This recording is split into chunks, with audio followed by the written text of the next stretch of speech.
News కాసేపట్లో parliament శీతాకాల సమావేశాలు ప్రారంభం కానున్నాయి. నేటి నుంచి డిసెంబర్ 19 వరకు శీతాకాల సమావేశాలు జరగబోతున్నాయి. ఉదయం 10:30 పార్లమెంటు సమావేశాలను ఉద్దేశించి ప్రధాని మోడీ ప్రసంగించనున్నారు. మరోవైపు సభలో అధికార పక్షాన్ని ఇరుకున పెట్టేందుకు విపక్షాలు అస్త్రశస్త్రాల్ని సిద్ధం చేసుకుంటున్నాయి. విపక్షాల విమర్శల్ని తిప్పికొట్టేందుకు అధికార పార్టీ సభ్యులు కూడా అదే విధంగా వ్యూహాలు రచించుకుంటున్నారు. దీంతో శీతాకాల సమావేశాల్లో వేడివేడిగా చర్చ జరగనుంది.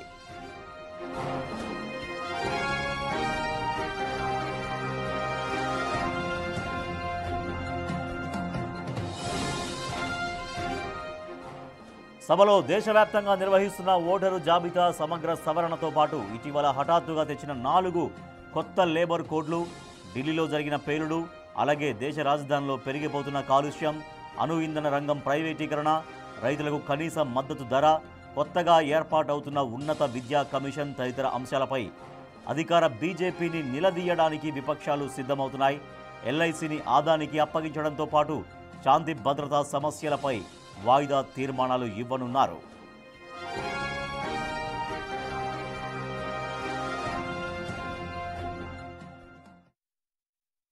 ఈరోజు వింటర్ పార్లమెంట్ సెషన్ మొదటి రోజు. ఈ సెషన్ కేవలం 15 రోజులు మాత్రమే ఈ బీజేపీ ప్రభుత్వం, ఈ ఎన్డీఏ ప్రభుత్వం పెట్టడాన్ని చూస్తుంటే వాళ్ళకి ఎట్టి పరిస్థితుల్లో ఈ యొక్క డిసెంబర్ వింటర్ సెషన్లో ఏమాత్రము చర్చలు జరగొద్దనే విధంగానే పెట్టినట్టుగా కనపడుతుంది. ఎందుకంటే ఈరోజు భారతదేశంలో చాలా ఇష్యూస్ మీద చర్చించాల్సిన అవసరం ఉంది ఈ పార్లమెంట్లో. ఎందుకంటే సెక్యూరిటీ అనేది, ప్రజల కోసం సెక్యూరిటీ అనేది ఒక అంశం, మొదటి అంశం. ఎందుకంటే ప్రజలకు ఈరోజు ఎర్రకోట దగ్గరనే బాంబ్ బ్లాస్ట్ జరిగే పరిస్థితి వస్తే మరి హోమ్ అఫేర్స్ ఏం చేస్తున్నట్టు? మరి ఇది జరగాలి కదా చర్చ. దాంతోపాటు ఈరోజు డెమోక్రసీ మీద సెక్యూరిటీ. కాసేపట్లో పార్లమెంట్ శీతాకాల సమావేశాలు ప్రారంభం కాబోతున్నాయి. నేటి నుంచి డిసెంబర్ 19 వరకు ఈ సమావేశాలు జరగబోతున్నాయి. మరింత సమాచారాన్ని మా ప్రతినిధి శివ అందిస్తారు ఢిల్లీ నుంచి. శివ, ఇవాళ పార్లమెంట్ సమావేశాలు మొదలు కాబోతున్నాయి. సో ఇవాటి నుంచి జరగబోయే పార్లమెంట్ సమావేశాలకు అటు అధికార పక్షం, ఇటు విపక్ష సభ్యులు ఎట్లా సంసిద్ధమై ఉన్నారు? రైట్ రాజేష్, నేటి నుంచి పార్లమెంట్ శీతాకాల సమావేశాలు ప్రారంభం కాబోతున్నాయి. ఉదయం 11 గంటలకు ఈ సమావేశాలు ప్రారంభమవుతాయి.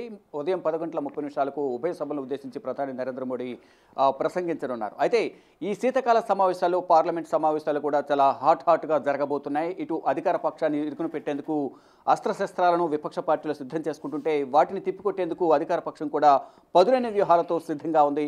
ఇక ఈ సమావేశాల్లో వారికి సంబంధించిన కేంద్ర ప్రభుత్వం 10 పైన కీలక బిల్లులను ప్రవేశపెట్టబోతోంది. అయితే దేశవ్యాప్తంగా ఉన్న సమస్యలను లేవనెత్తేందుకు మరోవైపు 15 రోజులే ఈ సమావేశాలు నిర్వహించడం ద్వారా దేశ సమస్యలు పార్లమెంట్లో చర్చించుకునే అవకాశం ఉండదు. కాబట్టి మరిన్ని రోజులు పొడిగించాలనేది కూడా కాంగ్రెస్ ఎంపీ చామల కిరణ్ కుమార్ రెడ్డి చెప్తున్నారు. మరోవైపు దేశవ్యాప్తంగా రాష్ట్రాల్లో ఇటీవల ప్రకృతి విపత్తుల వల్ల ఏర్పడిన నష్టానికి సంబంధించి కానీ, శాంతి భద్రతలు, మరోవైపు స్పెషల్ ఇంటెన్సివ్ రిజర్వ్ కింద ఇతర పార్టీలకు సంబంధించిన ఓట్లను తొలగించి అధికార పక్షానికి మేలు చేకూర్చే విధంగా బీజేపీకి మద్దతుగా కేంద్ర ఎన్నికల సంఘం సహకరిస్తుందనేది కూడా గత కొంతకాలంగా కూడా విపక్ష పార్టీలు ఆరోపిస్తున్నాయి. దానికి సంబంధించి కూడా వాయిదా తీర్మానాలు ఇచ్చాయి. మరోవైపు అనేక అంశాలపై ఈరోజు పార్లమెంటు వేదికగా కూడా వాయిదా తీర్మానాలు ఇచ్చేందుకు కాంగ్రెస్ పార్టీ అలాగే విపక్ష పార్టీలు సిద్ధమై ప్రజెంట్ మనతో మాట్లాడేందుకు కాంగ్రెస్ భువనగిరి ఎంపీ చామల కిరణ్ కుమార్ గారు ఉన్నారు. వారిని అడిగి మరింత సమాచారం తెలుసుకుందాం. సార్, ఈ రోజు నుంచి పార్లమెంట్ శీతాకాల సమావేశాలు ప్రారంభం కాబోతున్నాయి. కానీ మీరు ఈ 15 రోజులు సరిపోతే మరికొన్ని రోజులు పొడిగించాలంటున్నారు. ఎందువల్ల?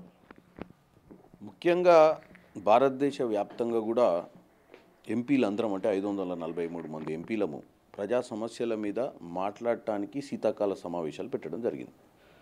ఇది కేవలం బీజేపీ వారు వారి అజెండాను కంప్లీట్ చేసుకొని ఏదో పెట్టామా అనిపించి వెళ్ళిపోవడానికి ఇది కాదు. ఎందుకంటే పోయిన సమావేశాలలో కూడా ఎలక్షన్ కమిషన్ ఆఫ్ ఇండియా అనేది ఒక main pillar of our democracy, అంటే మన ప్రజాస్వామ్యానికి అది ఒక స్తంభం లాంటిది, మూల స్తంభం లాంటిది.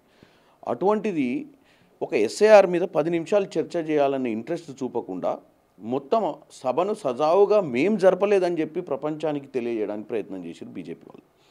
ఇప్పుడు కూడా ఈ 15 రోజులలో చాలా ముఖ్యమైన ఇష్యూస్ మనం డిస్కస్ చేయాల్సినవి ఉన్నాయి. అవి నేషనల్ ఇష్యూస్ కానీ, మాలాంటి తెలంగాణ నుంచి వచ్చిన వాళ్లకు స్టేట్కి సంబంధించిన ఇష్యూస్ కానీ చర్చ చేయాల్సిన అవసరం ఉంటుంది.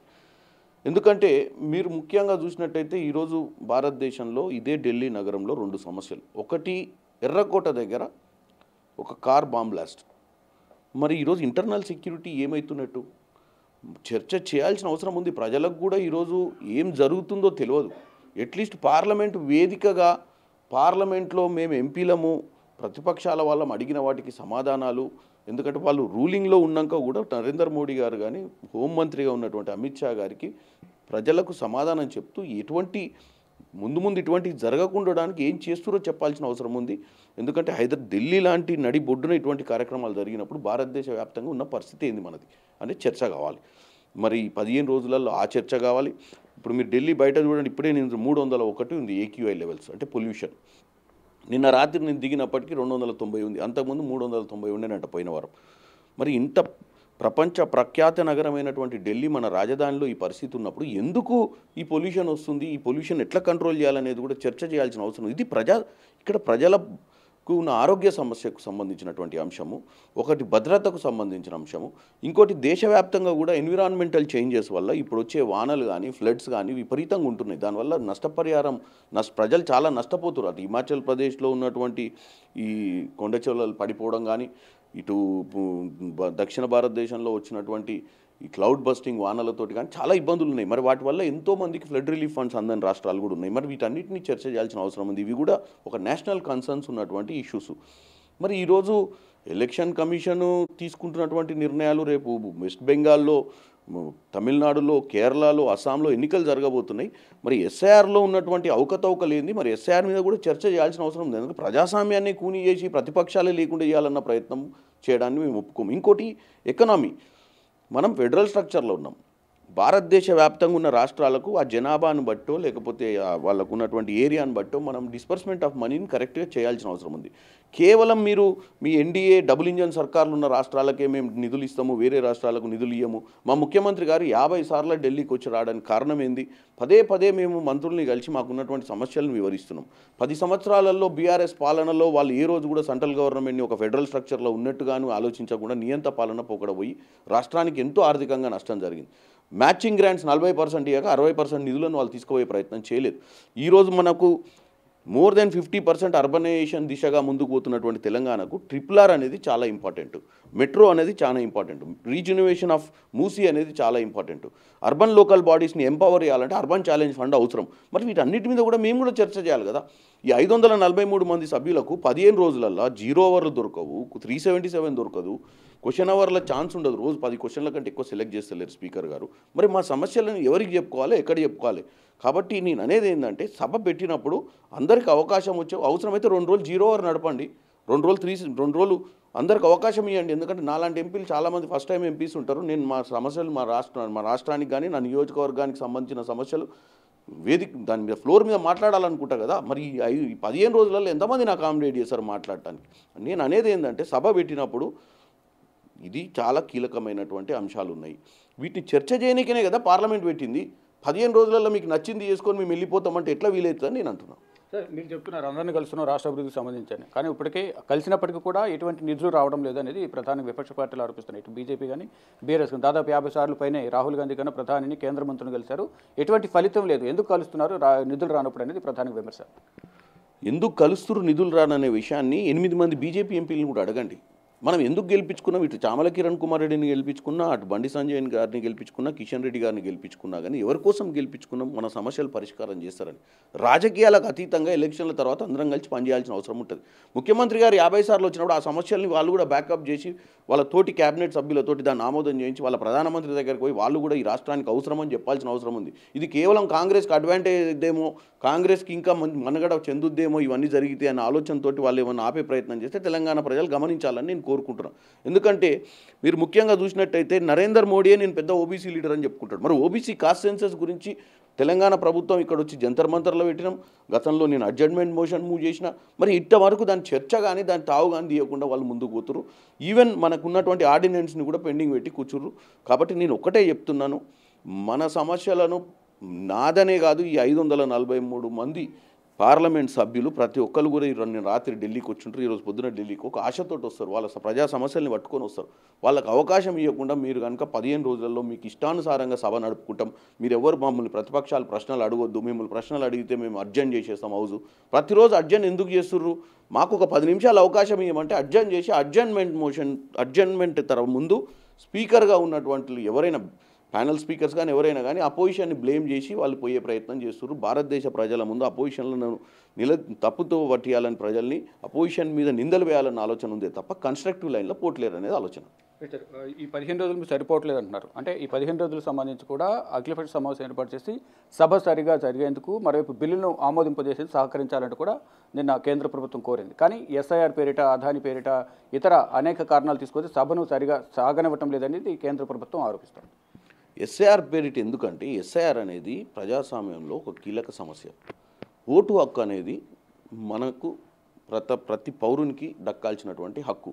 మరి దాన్ని కాలరాసే ప్రయత్నం చేసినప్పుడు ఎందుకు రాస్తుంది? నిజంగానే మీరు 3 ఓట్లు ఉన్న వాళ్ళకు దాన్ని సవరణ చేసి ఏ ఒక్క దగ్గరనో ఓటు ఉండడం చేసేటట్టు, లేకపోతే కొంతమంది డూప్లికేట్ ఓట్స్ ఉన్నా, కొంతమంది దొంగోట్లు నమోదు చేసుకున్నా తీయడం అనేది నేను తప్పు పడతలేదు. దీన్ని అడ్డం పెట్టుకొని కొన్ని వర్గాల ప్రజలను, ఎవరైతే అట్టడుగు వర్గాలు కానీ, ఎవరైతే కొన్ని కుల మతాలకు సంబంధించినటువంటి ఓట్లు కానీ చీల్చి వాటిని డిలీట్ చేసి ఎన్నికలకు ముందుకు పోయే ప్రయత్నం చేస్తారు. సేమ్ ఇది బీహార్లో కూడా 69 లక్షల ఓట్లను డిలీట్ చేయడం జరిగింది. రానున్న రోజులలో కూడా ఎట్టి పరిస్థితుల్లో వెస్ట్ బెంగాల్లో మమతా బెనర్జీ గారి దగ్గరైనా, డిఎంకే తోటైనా, అక్కడ తమిళనాడులో వాళ్ళను అస్తిత్వాన్ని దెబ్బతీయనికే ఓటర్ల మార్పిడి జరగొద్దు, ఓటర్లను డిలీట్ చేయొద్దన్న ఉద్దేశం మీద క్లారిటీగా చర్చ చేసుకుందామంటాం. తప్పే ఉంది చర్చ చేస్తే? తప్పేమని ఉందా? మరి ఇవాళ మేమందరం గెలిచినామంటే ఓట్లతో గెలిచేది. అదే ఓట్లు మాయం చేసే ప్రయత్నం చేస్తే, అదే ఓట్లు ఎవరికి వేస్తురని ఆ వర్గాల ప్రజలను ఓట్లకు దూరం చేసే ప్రయత్నం చేయడానికి తప్పు పట్టరా? నేను అనేది ఎస్ఐఆర్ అనేది ఒక మంచి ఇంటెన్షన్ తోటి మా అందరికీ క్లారిఫికేషన్స్ ఇచ్చి దాంట్లో తప్పిదాలు జరుగుతలేవు, దాంట్లో ఎవరిని టార్గెట్ చేసలేమని చెప్పినట్టయితే మాకు క్లారిటీ ఉంటుంది కదా, దాన్ని చర్చ చేయమనే మేము అడుగుతున్నాం.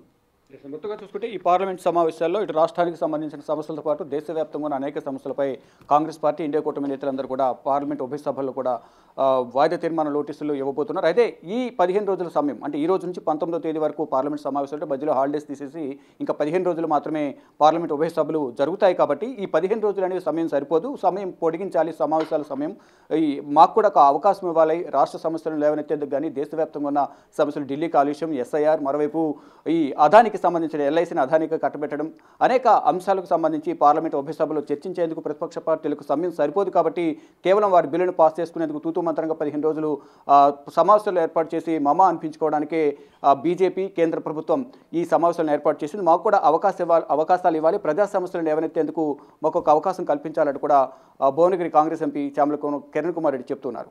Rajesh. Right, thank you Shiva.